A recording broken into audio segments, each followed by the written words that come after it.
નર્મદે હર. આજે સવારે સંધ્યા પૂજા આરતી કરી અને અમે ગઈકાલે જ્યાં રોકાયા હતા કહાની, ત્યાંથી અમારી યાત્રાને આગળ વધારતા આ રસ્તો અમને લખનાદોન લઈ જાય છે અને કહાનીથી 22 કિલોમીટર લખનાદોન છે.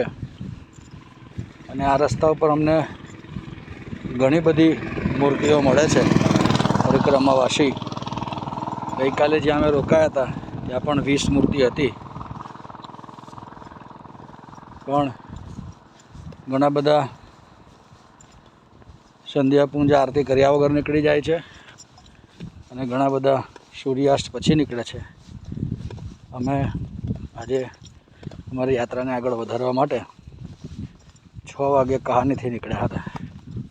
નર્મદે હર.